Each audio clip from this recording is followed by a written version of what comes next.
further ado, let me welcome Sabrína Carpenter.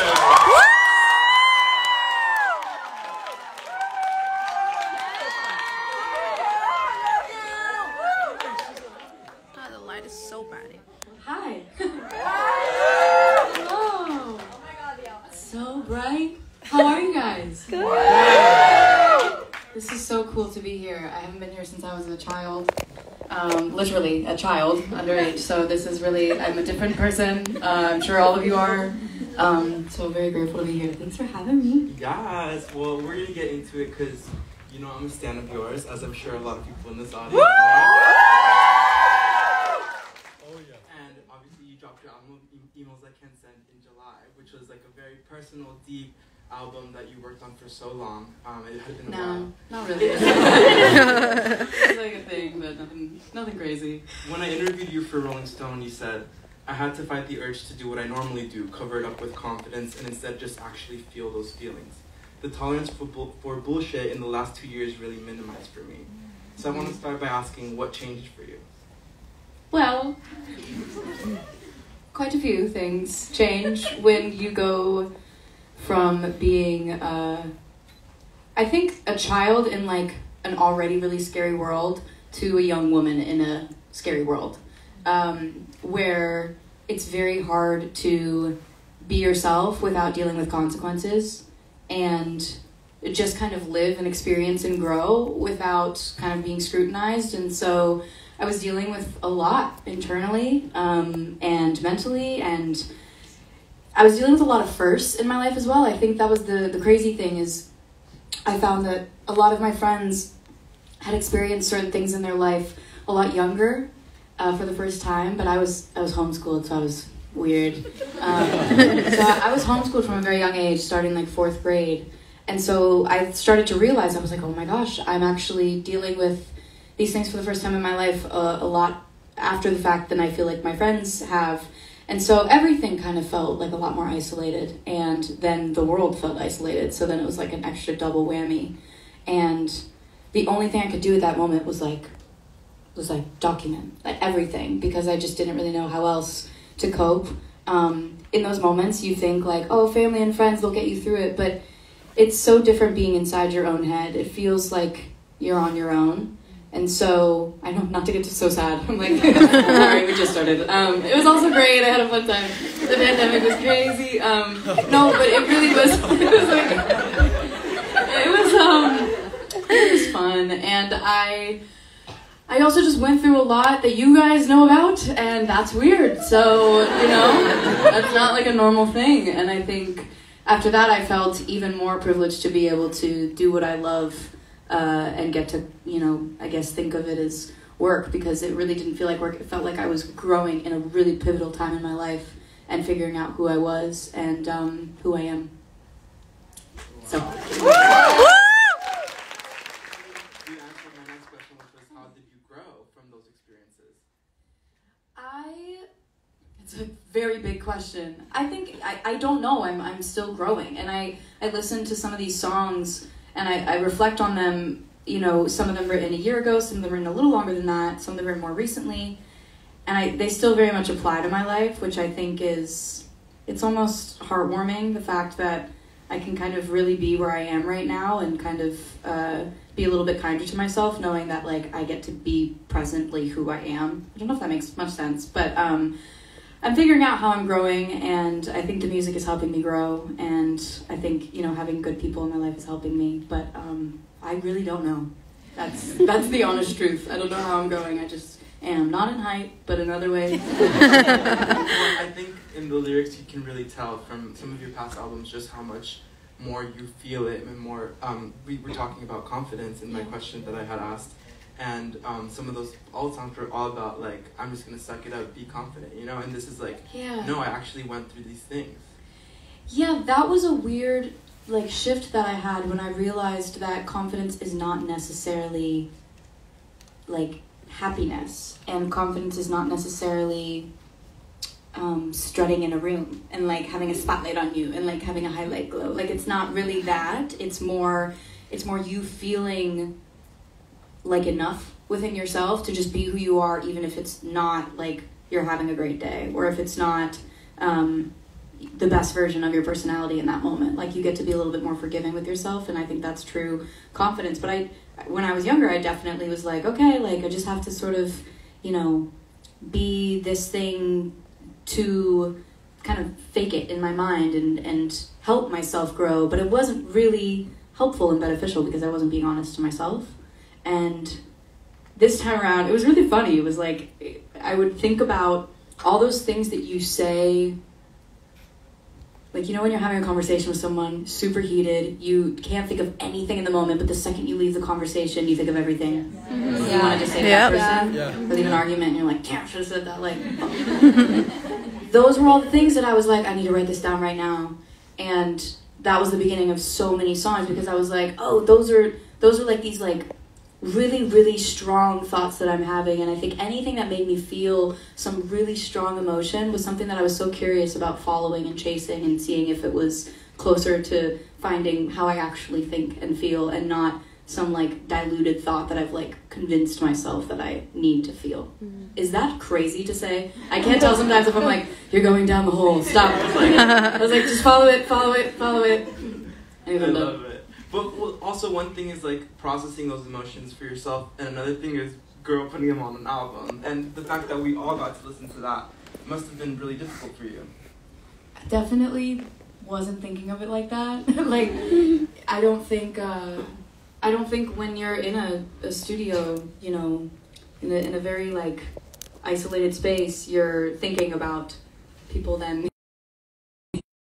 I think there was a little bit of that in my mind. But then once I realized what the album truly was to me, which was all of these thoughts that are unfiltered, and the thoughts that I'm not saying for other people, but I'm really saying because I have to get them off my chest, otherwise I will go crazy. Then it made it a lot easier. And then I realized you guys are as crazy as me. Because some people were like, yeah, girl, me too. And I was like, you too? Are you sure? Like, yeah. And then when I went on tour the last couple of weeks, so many people were sharing those stories, and I was like, oh my God. Like, it makes me feel so much less alone. So I just will never stop being honest, which is scary. Well, my favorite song on the album, I'm just gonna say it straight up, is Bad for Business. Oh my gosh, yes! I can't stop moving. Let's go for a deep cut. But obviously, of course, we have Emos That Can Send, the opening track and the title track, where like I think you really lay out how vulnerable you are gonna be on that album. Talk to me a little bit about that process and that creative process and how you got to writing some of these songs. So, very beginning of the pandemic, I think everybody was in a weird rut. And I didn't have a therapist at the time, and I should have, but you guys know how hard it is to find a therapist? Yes! Like, the snaps are crazy because it's so true. It's like dating, but worse, because it's so much worse. It's truly, it is about finding someone that you feel super comfortable with, and then also just like, I literally was like, do I Google finding a therapist near me? Like, what do I do? Like, it's just so sketchy. Like, I was like, am I just supposed to call someone up and then tell them my deepest, darkest life? I just like didn't get it. And so I was like, I'm gonna start writing emails. And so I would write these emails to myself, and I would just like, if I look back at them now, which I did, because that's how I made the album, but I was really concerned because a lot of thoughts are just thoughts that shouldn't leave your head ever. Things that I like wanted to say to someone or wanted to say to myself, or just things that are just so crazy because you're in the heat of your feelings, as opposed to when you've gathered your feelings and you kind of understand them a little bit more. But I thought it was way more exciting how I felt in those moments where I was like in the heat of it, because I think I've been a well-behaved girl a lot of my life. And then people made me upset. Like, people really hurt me. And people like kind of took kindness for Rihanna. Kindness for granted, kindness for weakness. And I think I was really lost in those moments of feeling, you know, like, misunderstood is such a word, but you know what I mean? So I started writing to myself, and then once I went back and I would read these lines, I was like, that's like hilarious to put in a song. And so much of my life is deflecting with humor. And I think everybody that has followed me, or if you just showed up tonight and you don't know who I am, hello. I'm so sorry. But I tend to deflect a lot with humor. And then I realized that was just like a really important part of me. And so a lot of songs on the album ended up being these like hilarious jokes or things that I was like, that'd be funny. No one's gonna get it. Let's do it. And it just feels a lot closer to me because it's truly the way that I talk. I think I wrote something when the album first came out that I was like, I feel like this is the closest to music that I've ever been, and if you're listening, that you'll understand maybe who I am as a person a little bit better, or you'll feel like you're a bit closer to me or know me better. Because I think the hardest thing is to communicate who you are, especially with social media, because it's just so easily mistranslated. It's so easily like, oh, they're having the best time of their life, and I'm like crying as I'm posting a photo. Like, it's just so not what you think it is. And I was like, this is my only like moment to really just, get to be everything I am, whether that be the scariest thing in the world or the best thing in the world, I don't know. But I've had a lot of fun, so. So I tweeted that we were going to do this, and I was like, send me questions, and then most of them I'm probably not going to ask you. But there was one question that... Damn. I didn't ask. There was one great question about coming to Emails I Can't Send. So apparently Bad for Business was teased as an Easter egg in the Skin music video, where there's like a magazine that said Bad for Business, right? Yeah. How long ago did you write that song, and was Emails I Can't Send originally going to be a slightly different album? Ooh. Okay. Sabrína Carpenter updates, you came through. They always do. They do. Woo! Are you in here? No. I'm like, yo, if it's you, you're crazy. You're so honest. It's so good. That's a great question. I think, I wonder if most artists relate to this, like, projects starting as something completely different than they end up as. But at the time, I always knew that Bad for Business was like the initial seed to Emails I Can't Send, but it was far earlier than most of the things that came after it. But it was a foreshadowing record. That is what I've said. And yeah, it was really funny because some prop guy like put a date on it, like on the magazine. That messed us up, girl. That messed us up, girl. Yeah. They put a date on it, and I was like, well, shit. And I was like, now I gotta do something on April 23rd. You said, is this Taylor? And I never did. But it was interesting because I was like, wow, this like, it definitely comes full circle. There was a lot of like those idiosyncrasies and things that lined up, which was so weird throughout making the album, which is like how I knew that the album was exactly what it's supposed to be. And I'm very lucky. I try to pay attention to the universe when it's yelling at me, but April 23rd, not that important of a date. Sorry. I know, I did too. I love that, and I think it's cool that there's been those Easter eggs because we've gotten used to those with Miss Taylor Swift. Yes. So I know that you But also have. I could never. That's a little next level for sure. But something else I did want to ask you. First of all, who here went to the Emails I Can't Send tour? I think we were all there. Wow. I mean, everybody was there. Thank you. That's crazy. Oh my god. Yes. And you made fans so excited with your outros for Nonsense. Was it?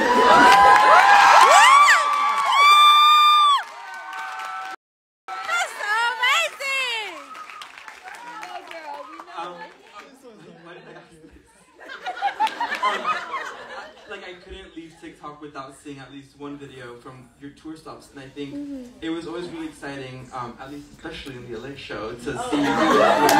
Yes. Is it something that you thought about ahead of time before each stop? Did you have this plan? Were you planning on doing this at the start of the tour? I don't like to give away all my secrets, but it initially came from the fact that the song itself was definitely the most fun I've ever had writing a song in my life, because we just kept... I was gonna write a really sad song that day, and I ended up writing part of it, but then the other part of the day we were like, let's just cool off, make an easy one. And we started writing this song, and then we were just joking. There was all of these lines that just rhymed perfectly, but like we would never put in a song because it's like crazy. And it was just like stuff that was so random, but that rhymed. Initial, like a lyric that was in the chorus that we moved to the outro because it would go right over everyone's head was, I bet your house is where my other sock is. And for anyone who knows, socks get lost. And it's always that one that gets lost. And then it was like, what if it's at your house? You know? And then I was like, this is so dumb. I was like, maybe we put an outro. Like, come on. Like, no one's going to hear this song. And then I was also like, it's nonsense. We can do whatever we want. It literally doesn't make sense. So I just justified it like that. And then that was the song that was not going to be on the album. And then I'm very, I guess I'm glad now because I've just had so much fun with it. When I went on tour, I just thought like a really fun way to switch up every single show, especially for people that like aren't able to be there physically, was just to kind of personalize it for every city. And then some nights I was feeling crazy because sometimes I'm girl. It's weird. And you're delirious and you haven't slept and you're like, it's fine, no one's gonna see it. And then friends like send me the link the next day like, are you good? And I was like, no. But again, like I think that I had no idea that anyone would like it or care, and I think it's so cool that you guys have been looking forward to it. And that was a lot more pressure, and I'm gonna stop doing it. No! Do it right now. That's not my fault. Well, I think part of that question, I think something that I did want to ask you about songwriting was that like you're writing about very personal things and about other people. Has there ever been, also this is a question that I was inspired by a Twitter question, have you ever been like reached out to by somebody that was like, yo, is this about me? And it never was?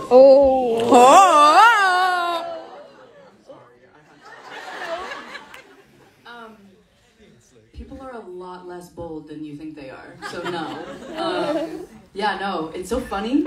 I sometimes I wish. Sometimes I'm like, hey, hit me up, like, ask me any questions. No. I think it's so interesting. Like, I feel like sometimes there's this like unspoken code of like, you can't assume because if you're wrong, that's so embarrassing. You know, and you would just say, no, what are you talking about? I mean, if I had to, I totally would. I lie to my therapist. I'm definitely not, you know, a good, like all the time. I don't always have it together. Or you think on your feet in the moment. It's the very, like, not the thing you should do. But that's such a funny question. No, I think that's definitely like an unspoken rule almost, but I see. not much tea there. No, you're good. Well, I think that's something that I've asked a lot of songwriters, and I'm like, when you put this out, do you worry that like maybe they'll hear it, or like do you know that they're gonna hear it? You know what I mean? Like I think like as somebody. Yes, they're gonna hear it. Yeah, I'm a human. Like, and also, but I do like sometimes there is this. I don't know how to describe it, but that part of your brain just sort of turns off when you think about like, oh, like is it gonna?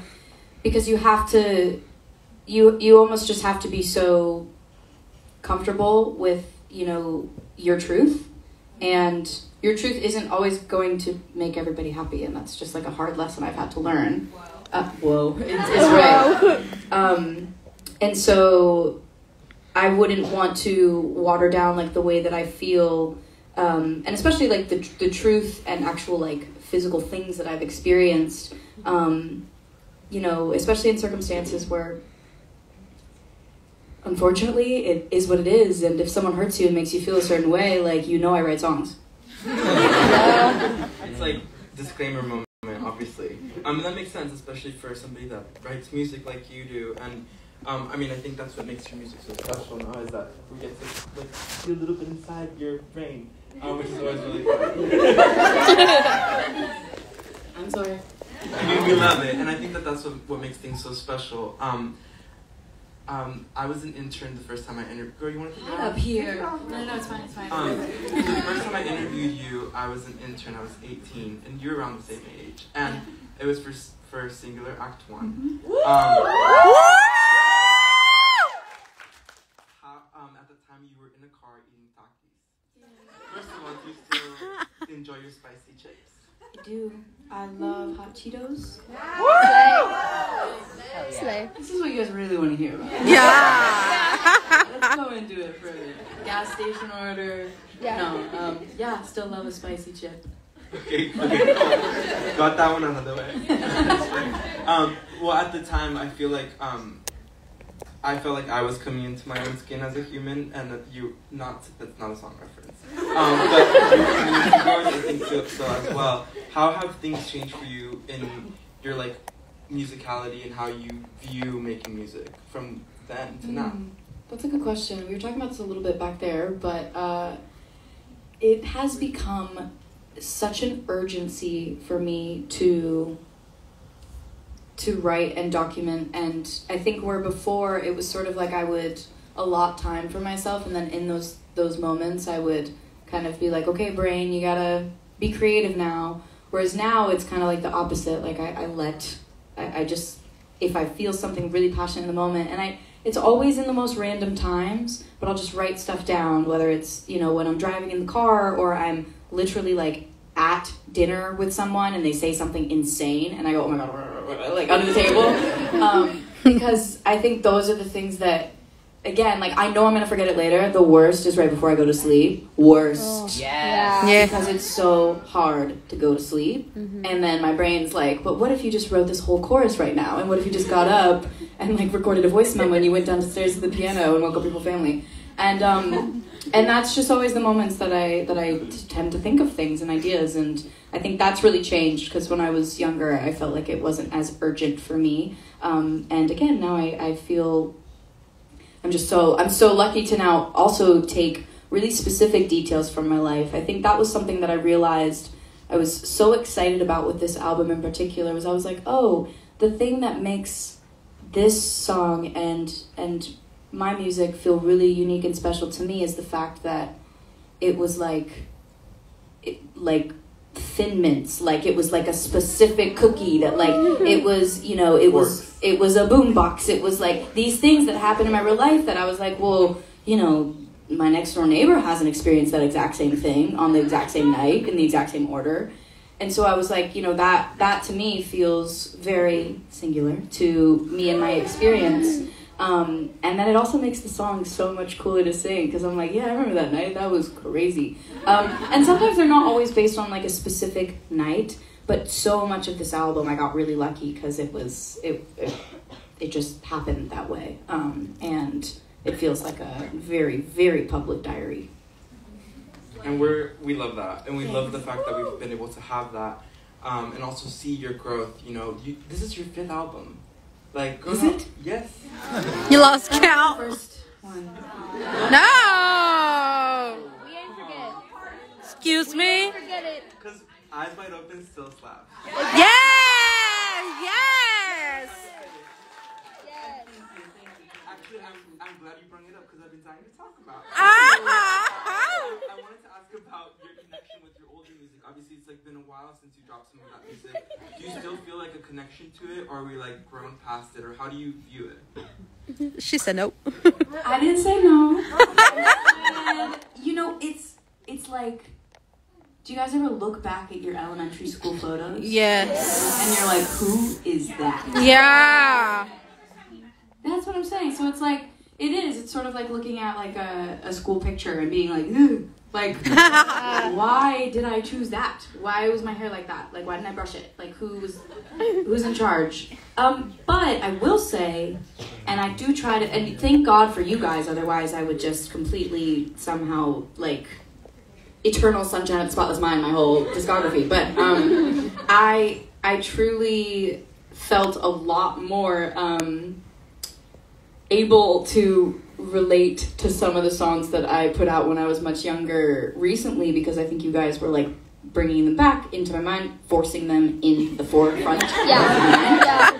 And then I was like, I am young, I am dumb, I still do stupid things. Like it was certain things like that where I was like, oh gosh, actually that happened to me last week. And so I think that's really interesting and special to obviously be like observant of the fact that there's still like little aspects of me that are true to little Sabs. So yeah.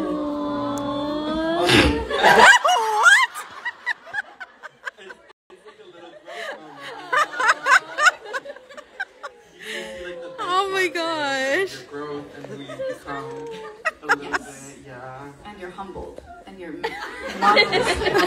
Yes. Okay, so one of my favorite artists, her name is Marina. Oh, Yes, yes. Marina's talked a lot about how there are certain songs she just doesn't connect to at all and like doesn't. Which want to ones? go back. Some of the ones like Mowgli's Road. Oh. A few on Electric Heart because she doesn't feel like they resonate with her today. Is there Yeah. anything in your discography that you feel that way about? That doesn't resonate with me today. And also that does. Chill, chill, chill. Do not say white flag. Do not say white flag. Do not say white flag, girls. Oh, yeah. I said I wasn't gonna grill you. And Yeah, you did, also. No, I mean, now that I think about it, like, of course, I think there's so many songs that don't necessarily resonate with me, or just songs that I go, why was I doing that? Like, why, just ad-libs, too. Oh, my God. Sometimes I really thought I was doing something, and I like, go back, I'm like, definitely made me skip that. But it's such an incredible thing to be able to kind of have that documented and then look back and be like, I would make such different decisions now. And that's why you also have to like pay attention to, the fact that everybody is changing and growing. And sometimes you can meet people after a few years and they really do feel like different people. And it's allowed me to be a lot more open-minded with myself. But I don't know if there's any one specific, probably like any collab, like DJ collab. I think it's nothing against them. Like, I think they're amazing talents, and in the moment, it just, that time where everyone was like on a DJ song, and it was like ding ding ding ding ding, and it was like I personally have like just never. I don't know. That's not what I like. Wake up in the morning and I'm like, get that shit on. So I think those were maybe songs now that I listen to that I'm like, it just sounds like a different thing. It sounds like a thing as opposed to like me as a person. But literally no disrespect because some of them bang and they really do. It's true. But I would say that's probably the most ones that like don't maybe necessarily relate to me. Okay, I like that you said that. No, we still like those songs, but you're right. It doesn't resonate with you as a human being. Okay, I wanted to ask about acting. Because I just watched Emergency last night, and I was like, she's crying, like, and I think that's how. Heavy watch last night. That's crazy. No, literally, last night I was like, preparation. And I think a lot of us here probably met you through acting first. I wanted to ask how acting has helped, changed, or affected your journey in music. That's a great question. I will be completely honest right now, not that I've been lying this whole time, but right now specifically, I was very much like told at the age of like 11 or 12, like, no one's gonna buy your album, you're 11. And so music was like the first love in my life and really the only thing that I knew that I wanted to do because I was like at home writing songs and I was 10 and I understood that. I didn't really understand what acting was. And it sort of like fell into my lap. I was really, really lucky to be able to kind of like go down that path for all those years that I was sort of still trying to figure out the kind of music that I wanted to write. And so it just kind of became this like accident of something that I really was passionate about. And then I think that transferred, like the love of filmmaking really, really helped me when it came to making visuals for my music and being able to like create these universes and seeing like songs come to life as like little films as I'm writing them, and that was something that I always loved. So getting to come up with concepts and getting to like co-direct with friends, like that's been something that I'm so passionate about, and starting to produce, and like those are all things that I started dreaming of doing as I got into it, and I got really excited about it. So I think it's definitely influenced me in a lot of ways, and also it's allowed me to kind of be able to separate myself from music sometimes when I feel like I'm maybe too lost in it, which can happen.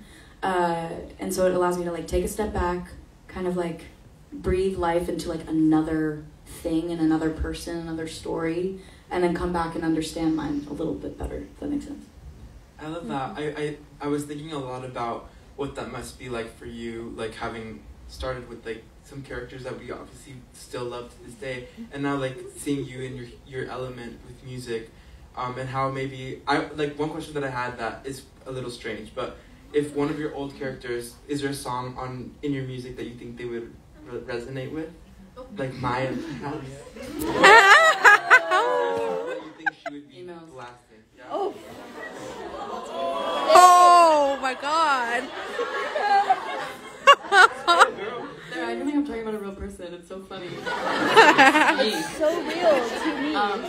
It was real probably. That's a good question, though. I mean, there's definitely a few.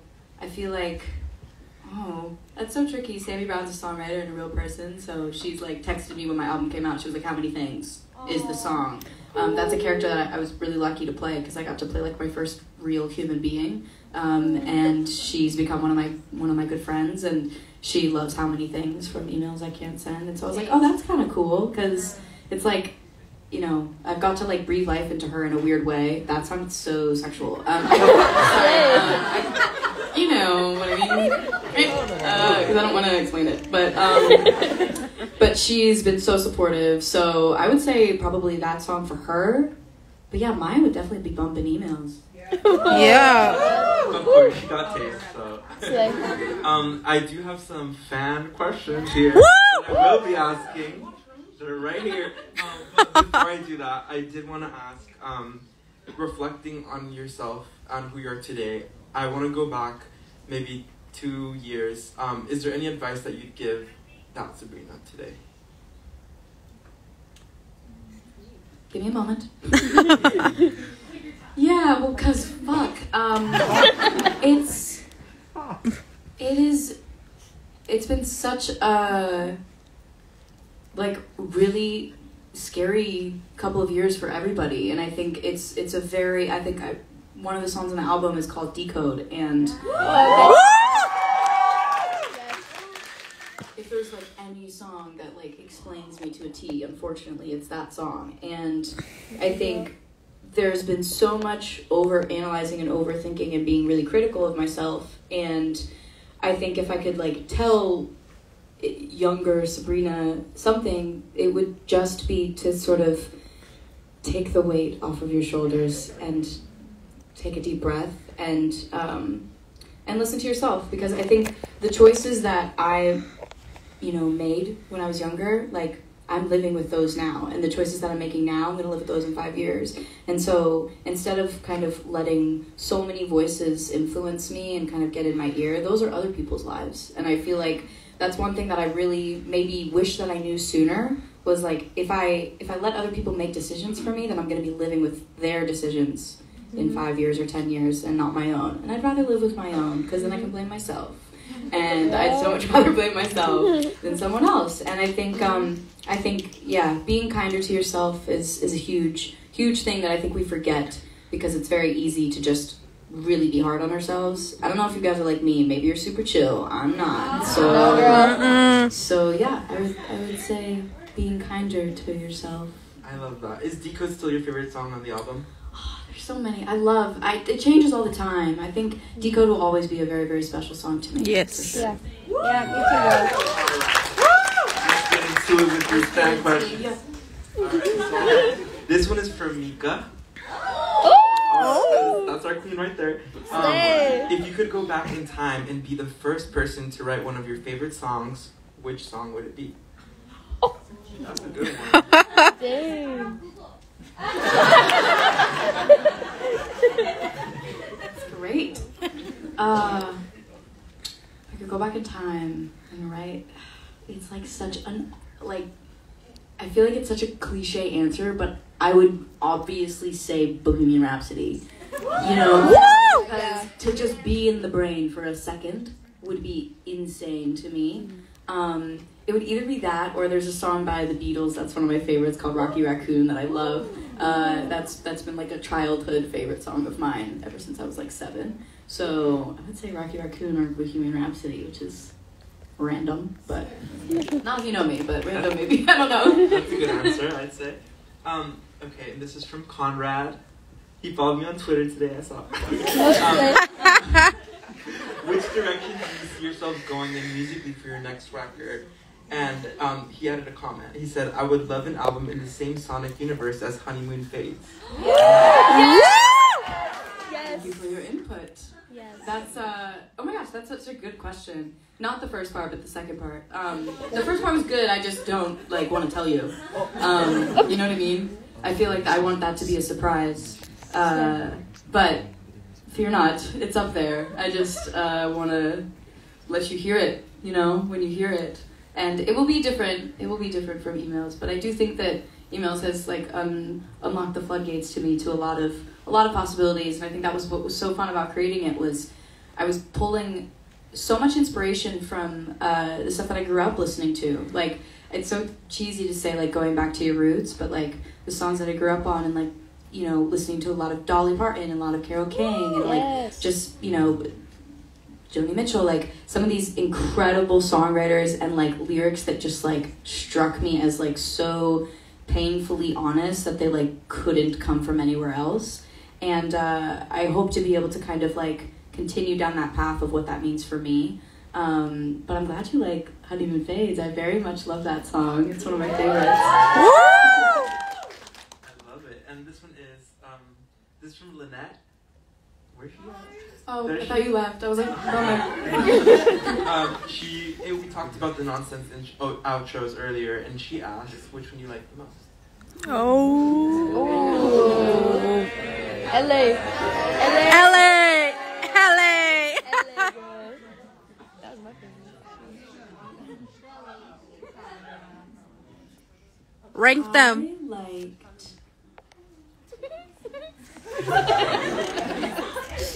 I'm gonna throw you off. I'm gonna say Philly.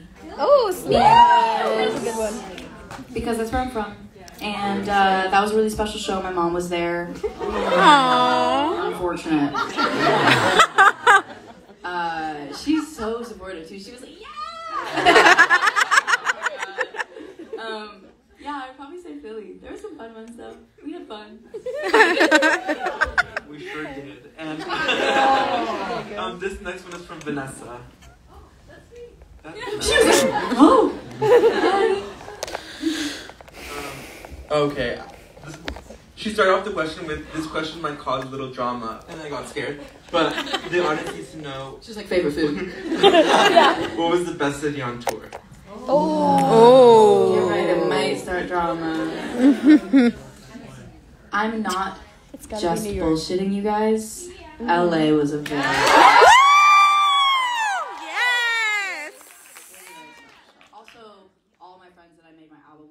Finally together for the first time since making the album. Yes. Everyone was there, so that was really, really special, and I just felt like it was just such a warm energy, and you guys were so incredible, so. I love that. And this next one is from Ed. Ed, right here. This is a question I had, and I saved it because I had read your question. Is there going to be a deluxe edition? Being scared to ask every question is my favorite thing.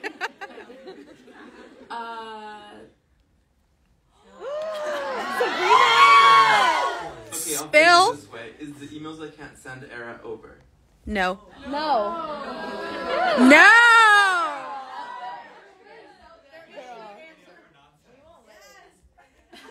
No, you can't. Her voice isn't working right. Oh no.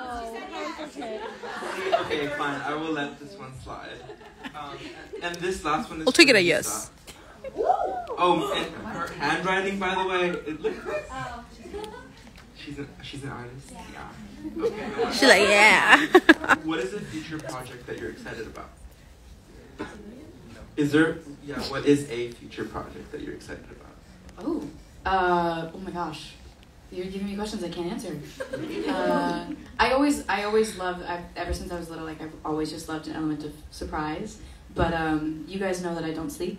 So what is sleep? There's a lot coming that I'm very, very excited about. I think obviously like on the film side of things, there's so much that I can't wait for you guys to know about and tell you about.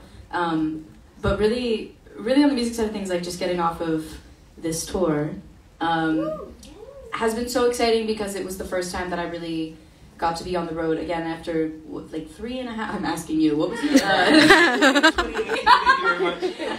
And you know, it's amazing. Yeah, it's the first time I've got to like be with human beings again in a long time, and that was really special. And I know that is something that I just love with all my heart and want to do for a very long time. So there's plenty coming, but didn't answer your question. So I'm sorry. Okay, well, I'll do the probing. Is the email I can't send tour over? No. No. You literally said it wasn't, girl. Europe dates are coming.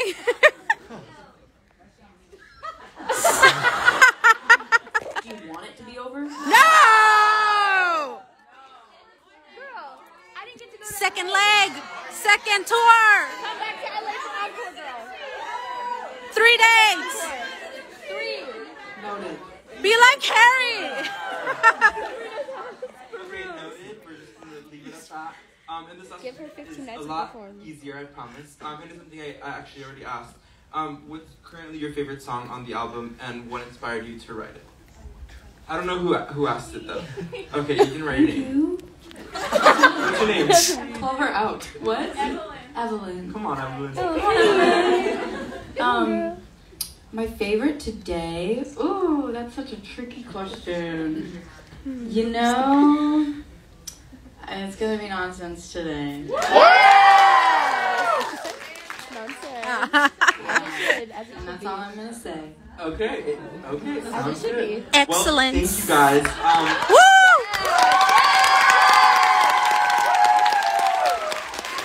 So Sabrína's gonna go off stage for a second, and then she's gonna come back. Okay, So make so- sure to stay where y'all at, and we'll be right back.